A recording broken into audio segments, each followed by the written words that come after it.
जय श्री कृष्णा। प्रिय दर्शकों, आप सभी का स्वागत है हमारे इस YouTube चैनल पर। दर्शकों, वर्तमान का समय बिल्कुल भी विचलित होने का नहीं है। ये समय हर कालखंड में हमारे सामने आता है और हमें हर बार इसका मुकाबला भी करना पड़ता है। यदि आप पाकिस्तान की स्थिति को लेकर के चिंतित हैं, यदि आप इस्लाम को मानने वाले हैं, तो भी आपको विचलित होने की आवश्यकता नहीं है। और यदि आप हिंदुत्व आइडियोलॉजी को मानते हैं, तो भी आपको कर्नाटक चुनाव के परिणाम के बाद जो स्थिति पैदा हुई है, यानी जिस तरह से पाकिस्तान जिंदाबाद के नारे लगे हैं और जिस तरह से हिंदुत्व की आइडियोलॉजी को चिढ़ाने का काम किया जा रहा है, उसको लेकर बहुत से लोग चिंतित हैं। लेकिन यह समय विचलित होने का बिल्कुल भी नहीं है। क्यों नहीं है? क्योंकि ज्योतिष शास्त्र के अंदर भविष्य में घटने वाली घटनाओं का आकलन करने का तरीका दिया गया है, और यदि व्यक्ति उन घटनाओं का आकलन कर रहा है तो उसे जरूर पता होता है कि भविष्य में क्या घटित होने वाला है। इसीलिए वेदों के अंदर ज्योतिष को भी उसका वेदों का एक अंग माना गया है। वेदों की आंख कहा गया है ज्योतिष विद्या को। यानी वो ज्ञान, वो प्रकाश जो ईश्वरीय प्रकाश है, जो आपको देखने की ताकत देता है भविष्य के अंदर, वो है ज्योतिष। और इसीलिए भविष्य की घटने वाली घटनाओं का आकलन ज्योतिष विद्या से किया जाता है। और मैं तो एक एस्ट्रोलॉजर हूं, इसीलिए बहुत पहले से मैं इन घटनाओं का आकलन करता आ रहा हूं, और आज के वीडियो के अंदर आपको वही एक आकलन दे रहा हूं जिसको देखने के पश्चात, समझने के पश्चात आप विचलित बिल्कुल भी नहीं होंगे। दर्शकों, एक बात बताइए मुझे कि सूडान के विषय में आप लोग कितना जानते हैं।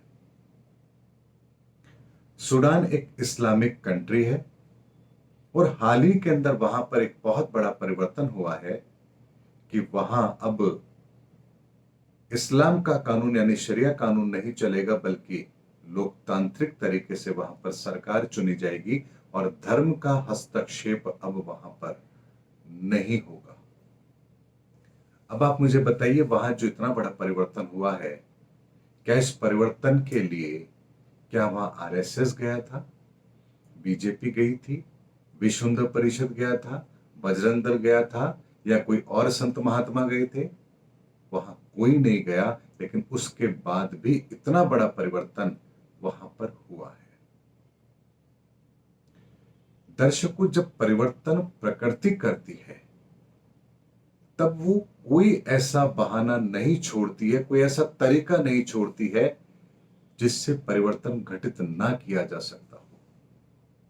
और वर्तमान का समय भी ठीक वैसा ही है। एक बहुत बड़े परिवर्तन की ओर हमको वो लेकर जा रहा है। इसलिए जो भी ये घटनाएं घटित हो रही हैं, ये ऊपर वाले का एक ध्रुवीकरण है। हम लोगों में से अच्छे और बुरे लोगों को अलग करने के लिए ऊपर वाला एक ध्रुवीकरण कर रहा है, ताकि जो अच्छे लोग हैं, धर्म के पक्षधर हैं, वो ऊपर होंगे और बाकी सभी नीचे होंगे। इसीलिए जो घटनाक्रम घट रहा है विश्व के अंदर, इसको लेकर के बिल्कुल भी चिंतित नहीं होना है। अब मैं आपके सामने दूसरी एक बात रखता हूं। बहुत से लोगों को यह लगता है कि अब पीओके भारत में मिल जाना चाहिए। अगर ऐसा होगा तो भारत की एक बहुत बड़ी जीत होगी, हम अखंड भारत बना लेंगे। तो जरा आप इस बात का भी मुझे जवाब दीजिए कि यदि पीओके भारत में मिल रहा है, मिलना चाहिए ऐसा मेरा भी मानना है, लेकिन अगर पीओके भारत में मिलेगा तो क्या भारत के अंदर पीओके में बसे हुए लोग, मुस्लिम आबादी, क्या भारत के अंदर सम्मिलित नहीं होगी? क्या हम केवल क्षेत्रीय इलाका शामिल करेंगे, वहां के लोग हमारे साथ शामिल नहीं होंगे?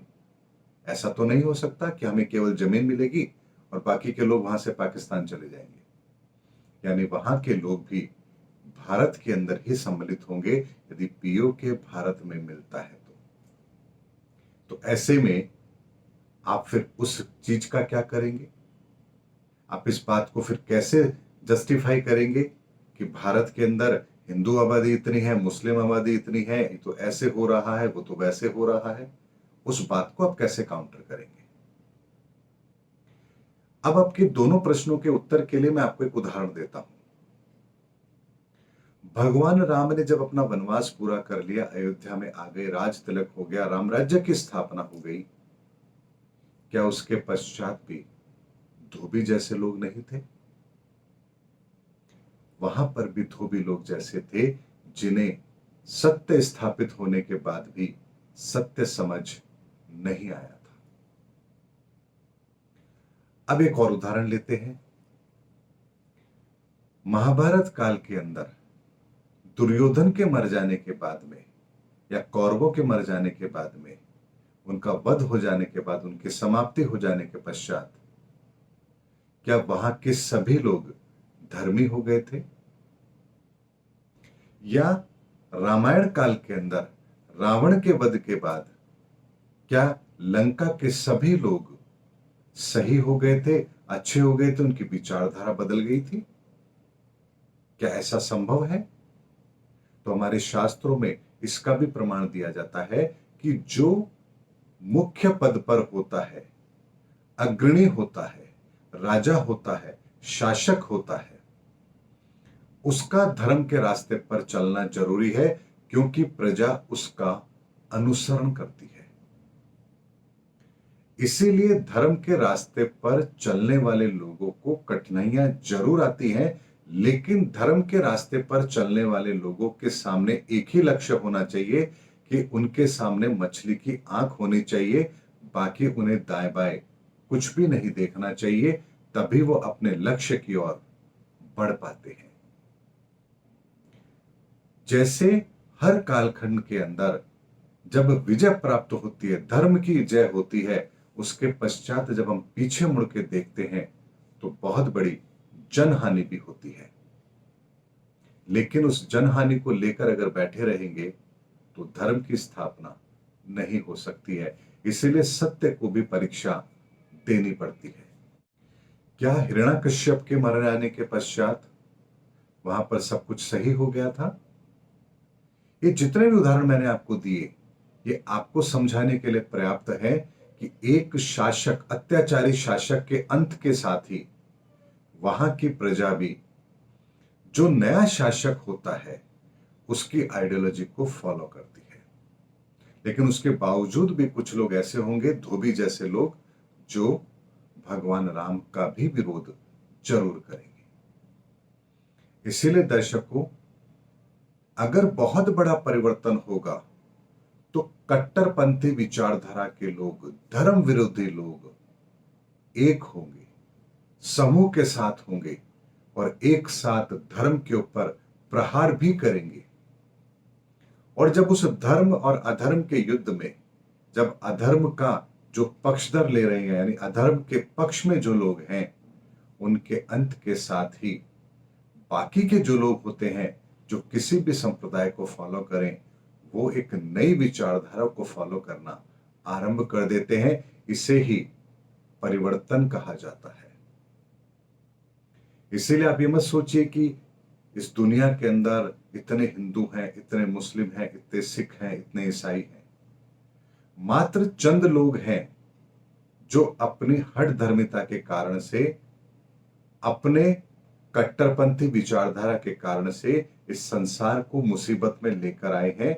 और इन लोगों के अंत के साथ ही बाकी के जितने भी लोग हैं, वो किसी एक मत पर सहमत होंगे और एक मुख्य धारा को वो फॉलो करेंगे। लेकिन ये सब कुछ 2027 तक होगा।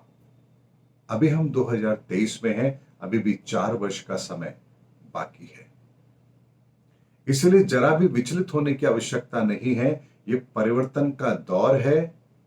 इस दौर में कई ऐसे पड़ाव आएंगे जब हमारी मति भ्रम होगी, लेकिन इस मति भ्रम को हमें नहीं होने देना है।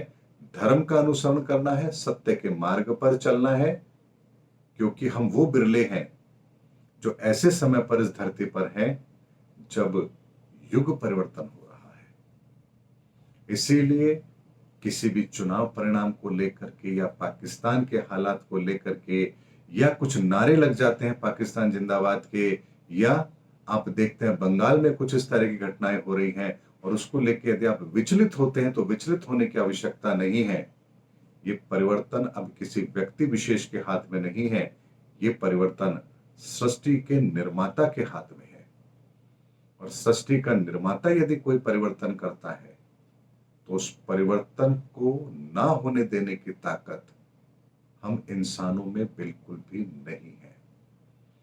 पूरी कायनात, पूरी सृष्टि, पूरी ईश्वरीय शक्ति एक साथ एक सुर में परिवर्तन के लिए कार्य करती है और हम इंसानों की कोई हैसियत नहीं है कि हम उसमें कुछ हस्तक्षेप कर सके। सूडान तो केवल एक उदाहरण है, अभी बहुत कुछ घटित होना बाकी है और धर्म विशेष में बहुत बड़ा सुधार तो अब होकर रहेगा। ये बात मैं आपको 2 साल पहले ही अपने वीडियो के माध्यम से कह चुका हूं कि एक बहुत बड़े परिवर्तन की लहर चलने वाली है और ये परिवर्तन की जो लहर होगी ये हमारे धार्मिक विचारों को शुद्ध करेगी। इसलिए दर्शकों, बिल्कुल भी विचलित होने की आवश्यकता नहीं है। ये समय विचलित होने के लिए नहीं है, बल्कि कर्मठ होकर के कार्य करने के लिए है। उम्मीद करता हूं दर्शकों मेरा वीडियो आपको जरूर पसंद आया होगा। अगले वीडियो में आपसे फिर भेंट होगी, तब तक हमारे चैनल पर बने रहिए। जय हिंद, जय भारत।